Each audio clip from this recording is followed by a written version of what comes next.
Are you ready? Good news, everyone! I'm the surprise in your cereal box. I'm great! Everybody else sucks!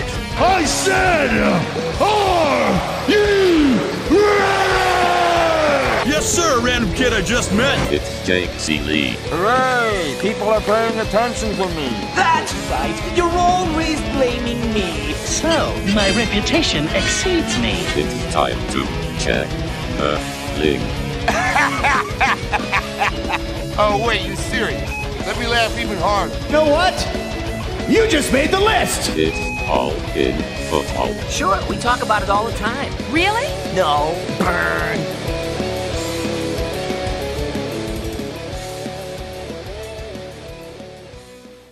What is up, you turtles? No ducks today. All in football live on FTN. A reminder, head over to FTN, code all in, get you 20% off. Follow Chris Meaney, follow myself at All In Kid, check out The Athletic, and download the customizable projections, and you can tweak them as we're talking today, because we have to talk Cooper Kupp, sads. We have to talk Javonte Williams, happies, some Roschon Johnson sads, and we're going to talk round 4.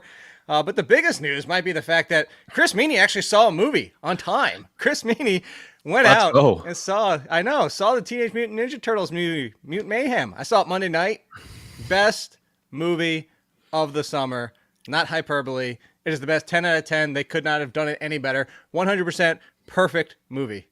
Yeah, it was fantastic. Yeah, I saw it last night. I love the Turtles. Seth did a good job, Rogan. I just thought... It was his new nickname. It really was. Seth did a good job, Rogan.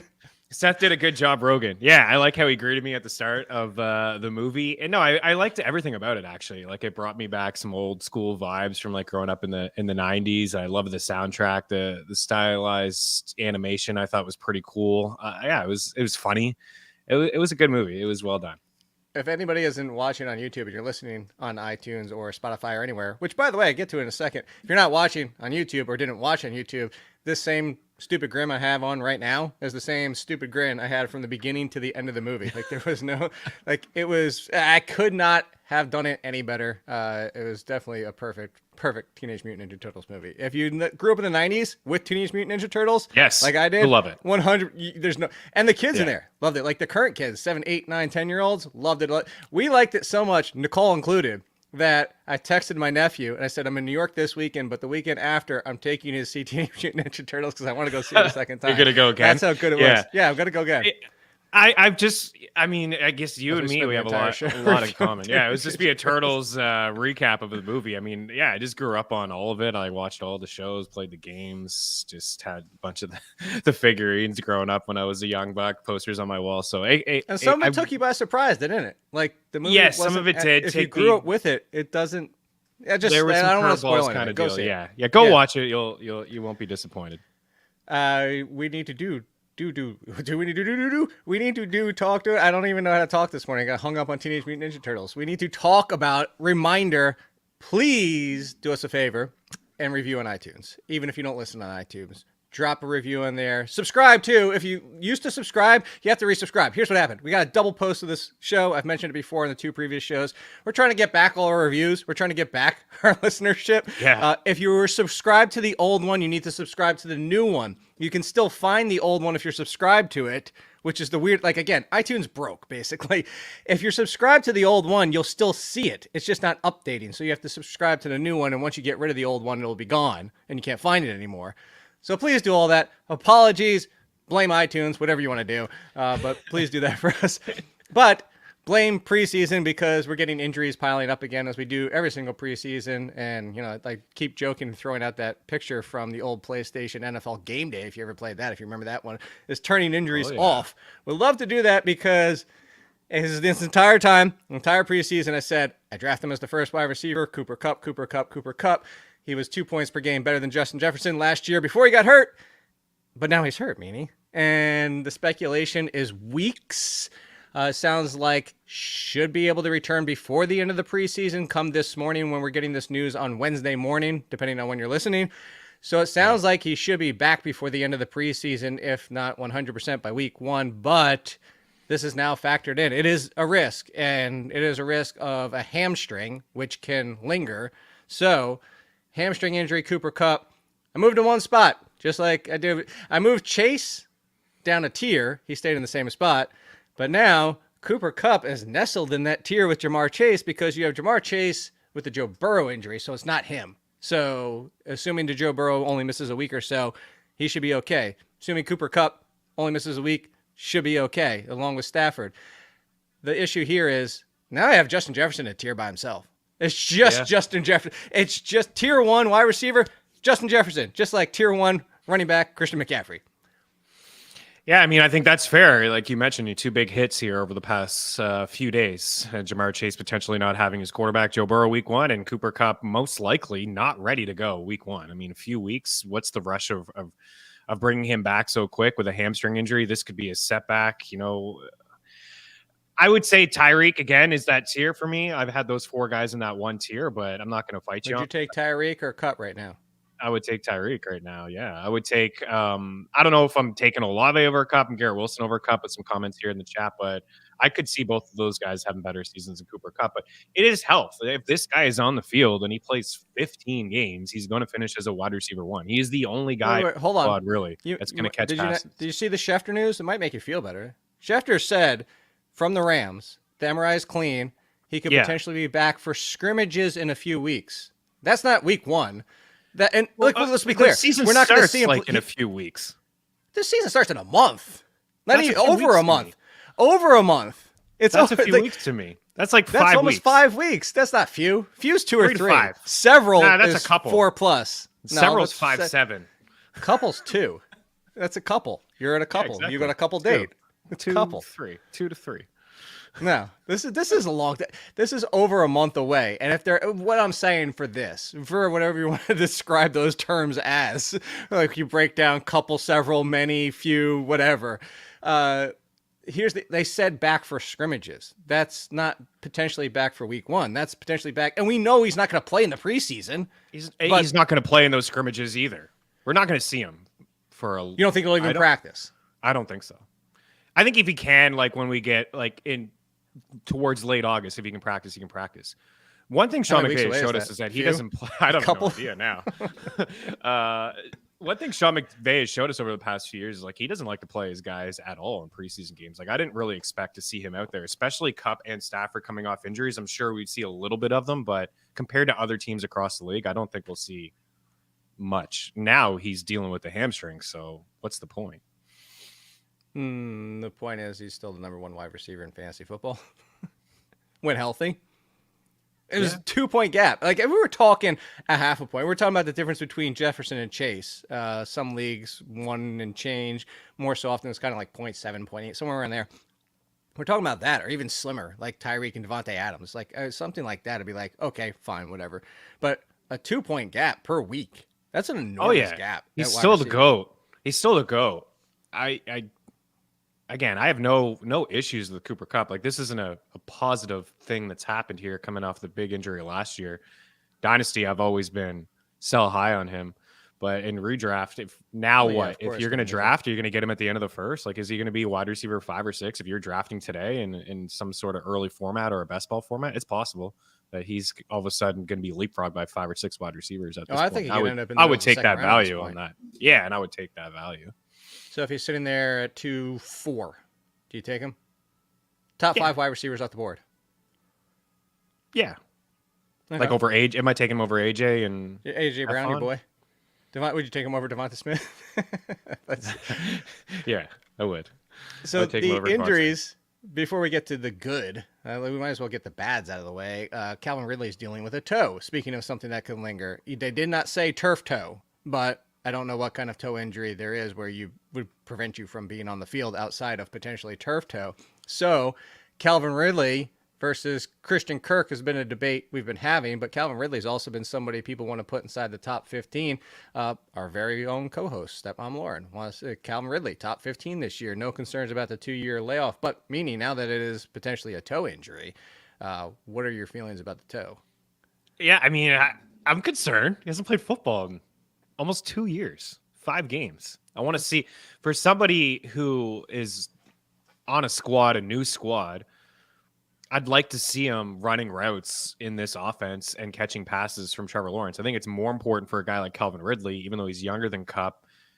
The fact, like, again, he's only played 5 games. Like, the last time we really saw him, he was a 1,400-yard wide receiver. He was catching 90-plus passes. He was awesome. But it's been quite some time. And now he's going to a team where there are a ton of other options on the squad in Kirk and Ingram and Zay Jones. So I've always been with you. I think he is going a little earlier than I would like. I've seen him go as high as wide receiver 14, like right after T. Higgins and Devontae, after those guys, Olave.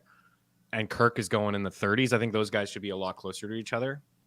All you're really taking away from Jacksonville is 80 targets from Marvin Jones, like the fossil of Marvin Jones. So you got to, if you put Calvin Ridley in there and he's getting 100 plus, like everyone else is going to come down a little bit. I think it's going to be a well-balanced offense. I think at times Kirk will eat. I think Ridley has a higher ceiling, but he's more of a low-end 2 for me. I know Mayo. I did a video with Mayo, and I know you did some stuff with Pat as well. I mean, he loves Calvin Ridley. He's got him as like a for sure kind of wide receiver 1. I think he has that type of upside, but this is not a great start. Would you take Calvin Ridley with the toe, ? Or would you take DeAndre Hopkins on the Titans, ? I think I would take Hopkins. I think I would take Hopkins as the clear-cut number 1 and the volume and the target monster, but I do believe that Ridley has a higher ceiling. I think this Jacksonville offense can go toe-to-toe with anybody in the NFL. I see what you did there. Toe-to-toe with anybody. Yeah. You didn't even do that on purpose, did you? No, I've said that a couple times, so it kind of just fits in now that Ridley's got the toe. So you didn't make the pun on purpose, is what I'm saying. Yeah. You just okay. All right. Yeah. What about Ridley? You? What's the deal with Ridley? Like, are you? We're gonna get to it. We're gonna get. Hold on. I'm saving it purposely. Like, would you go Calvin Ridley or Tyler Lockett? Jackson Smith and Jigba every single day. Would you? Yeah, would you go Calvin Ridley or Christian Watson? I would go Christian Watson. I'm big on Watson this year. Calvin Ridley. Man, you see that deep ball from Love? I know you can only take some of these with a grain of salt, but I liked it. I like that was a nice deep pass. I don't care. You know what I'm gonna do? If people are not wearing pads or not, I'd like to see the ball thrown properly, and that was a nice toss. We need to come up with like opposite of best shape ever and best play ever. I'm gonna create some Twitter or whatever the hell we call it now account and be the complete. You know what's going to happen? You remember, Kleenex, even though it's the brand and it's tissues, like this is what's going to happen. People are still going to call it Twitter forever. Like nobody's going to call it X, and like retweeting, nobody's going to call it reposting. Like it's not going to change. You can't like this far into the game be like, by the way, guys, All in Football next show. My name is Stefan Ciely. I like what they no, you're still iTunes. Like yeah, whatever. So, what I'm going to go back here for is every single bad play. I'm going to like every drop, every missed route, every missed throw, like just like that's all I'm going to post. It's just going to be like instead the detractor account. Yeah, like everyone's trolling at this time of the year. Everyone's just starving for something. Dak throws a ball that's brutal. All the Eagles nation's all over it. Dak in mid form, but he actually had a couple nice passes. Oh, so that's what I need to do. Like I go to the team's account, like retweet it and find their opposite teams and don't be on the rivals. Team account. Anyway, so Keenan Allen. Healthy as of now, similar to Tyler Lockett type of situation. Keenan Allen or Calvin Ridley if you're drafting.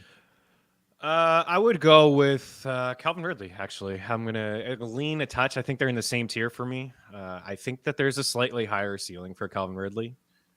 Keenan Allen's a great wideout. He's fantastic. Is he going to play a full season? I hope so. He's going to target monster, probably have more catches. This hasn't been an issue until late. How about Calvin Ridley or Jerry Jeudy? Same tier again. I'm going to lean with Jerry Jeudy. Okay. So it's funny that there's a couple that are right behind him and a couple that are right in front of him that we disagree on. If you want to see the entire list, you can just go over the Athletic. But the big thing here is you kept saying same tier too, from 15 to 32. Yes, that's how big this wide receiver tier is. Because here's the other names. I didn't even throw Metcalf, Cooper, McLaurin, Godwin, London, Ayuk. Like there's just like this tier is enormous. Like where the fact of like any of them finished wide receiver 15, not a shock. Any of them finished wide receiver 32, not a shock. It's just this is what happens, and this is why when people talk about the RB dead zone, whether it's round 4 or 5, like we kind of talk on this show, I hammer this down for everybody, is top 20 running backs is kind of how we decipher it. But in this range, I'd rather double tap these wide receivers to take 2 in this shot. Yeah, we kind of did make a mini list, little big man. It's like kind of, but you can go check it over there. Oh, reminder, by the way, if you're going to listen to the Sirius Action Show this week, we are not on at 9. If you want to listen at 11, Jeff Ratcliffe will be on, and he'll be covering the Flex Snake Draft, which Meaney and I are in live in New York. And then Meaney and I will be doing our show, the FTN Fantasy Show, at 1 p.m. to 3 p.m. covering the Super Flex. So there we are on Saturday, no show on Monday, full show on Wednesday next week. A lot of stuff happening. Subscribe on iTunes. Please, again, review on iTunes. Oh, I forgot the whole reason, too. If you go do that on iTunes, include your Twitter handle so you can be included in the giveaway for FTN Plus for an entire year. That's a very generous package of FTN Plus for a full 365 full days. Season. And while we're promoting, let's give some love to the sponsor of your show, Circa Sports, and they have a contest running as well from basically week 1 until the end of the season. You can bypass the opening Thursday night football game between the Chiefs and the Lions and still get into this contest. You can sign up by September 9th. $1,000 to enter. You can have 5 entries per person, and all you got to do is make 5 NFL picks against the spread each week. You get 1 point for each correction. Each correct selection, and then half a point for each push. So $6 million in guaranteed total prizes, $1 million to first, $3.65 million in cash for 2 places. Like from second to 100, you're still going to earn, a ton of money back. And then also there's prizes for like last. So even if you have a brutal season, you're still going to earn some cash. Empty spots all year long. Yeah. I will say, you have to like the flatter versus the, hey, $1 million to first, $20 to second. Like, congratulations. Like, you guys will just play the lottery. 100K last place and 50 to second last place. So I think you still got to submit some picks. I was assuming you had. Yeah. But I mean, imagine if you just have one of those seasons where things just don't go your way. Dude, you're selling yourself a little bit of cash. The biggest thing I like about this and any survivor like it where you can pick all the way up to a Monday night football game is I hate the survivors that lock on the Sunday at 1 p.m. That got me one year. It was like week 11 or 12. It was somewhere around Thanksgiving, whatever it fell that year. And I was still in it. And I just forgot at 1 p.m. So I went in there. I was like, oh, I'll grab one of the 4 p.m. games or Sunday night or Monday. And it's like, you're locked out of everything. And I even emailed. I was like, can I just get, like, come on. Like, seriously? Just give me the Monday night game, even if it's like Raiders and Jets. If it's something terrible I have to pick. Yeah. Like, just don't do this to me. And I'm like, nope, missed the deadline. I was out after making it all the way to like week 11, 12 or whatever it was. Probably 12 if it was Thanksgiving. Anyway, let's get back to the injury news. One more on the bad side of things is Roschon Johnson is dinged up. His isn't like severe. It's not like, oh, he's not playing until week 1. But similar to Ken Walker, which we talked about on Monday, I said Ken Walker is hurt, but he moved up because Zach Charbonnet is more hurt, and he's a rookie.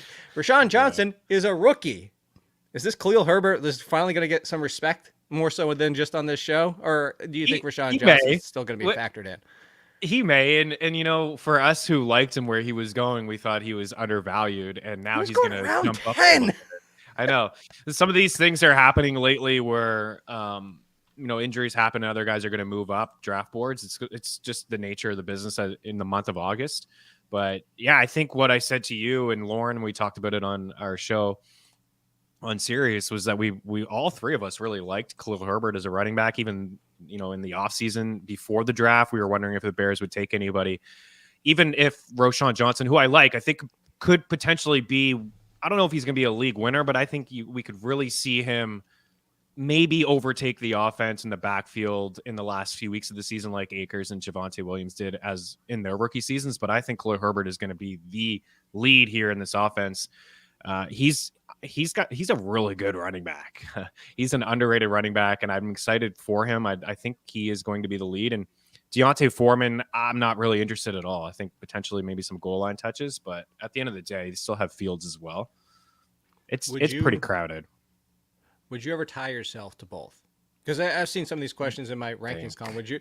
And more so, it's funny because there's two sides to the same coin, really. Is I've seen questions where somebody was like, hey, I went 0 RB, so would you draft an entire backfield to try and get it? It's like, actually, if I'm ever going to draft an entire backfield, it would be if I didn't go 0 RB. Like, is 0 RB, or if you want to go like hero RB, whatever you want the hell you call it, my second, third, fourth running back are going to be guys that I could potentially see a path to top 15, top 20 at worst, like Khalil Herbert, James Cook. But I want to go James Cook and Damian Harris. I want to go Khalil Herbert and like Roschon Johnson, because at best case, you get one top 15. Worst case, you just get them siphoning each other the entire year, where if I didn't go 0 RB, I can absorb that more, because then I could kick one of them to the curb, maybe try trade, or if I have to drop them, because I already have that depth. So if I did it, I would do it as my like third, fourth running back, as I already have two great ones. I would never do it if I went 0 RB. Yeah, no, I wouldn't either. I'm not interested in having two running backs on the same team. I suppose if it's like, I still wouldn't do this, but like a Pacheco and a McKinnon, you could maybe get away with something like that, because it's the best offense in football. Hold on. I was just about to say, like, if you went Pacheco, Herbert, Roschon Johnson, like, there's a world where Pacheco falls out of favor, like, just because, anything. It's the Chiefs. Yeah, you could be you could be forced into starting Herbert and Roschon Johnson every single week as your two runners, and that's why. I don't think you brought that up. Yeah, you don't want that. You don't want Penny and Swift. You don't want these guys that are going to cut into each other. If one guy, excels and the other guy's just wasted on your bench, or if it's just a committee all season, then you're playing who am I going to start this week? Or I play both of those running backs. I wouldn't, even Washington's backs. Like, I don't want both of those guys. I want shares. I like them both, and Gibson and Brian Robinson. I in other drafts, like one or the other. I'm just not going to take both of them. The only way I would do that, I think, with Roschon Johnson, if I'm in round 16 and nobody's drafting Roschon Johnson and I have Herbert on my squad and I took him in the 9th or the 10th, then maybe I would do something like that, because I don't feel like he should be on the waiver wire. And I don't want anybody else to take that kind of upside. So at that point, maybe I would do it, but it's not ideal. Yeah, if I drafted James Cook and then Damian Harris is still there in round 14 for some reason, because nobody wants him anymore, like, I'd be like, fine. Like, but again, that's likely your 5th running back at that point, maybe even 6th. So, interesting enough, real quick before we get to the last piece, we didn't even get to the round 4 favorites and worst picks. We'll a lot of news next week, I know. Would you go James Cook or Khalil Herbert as of today?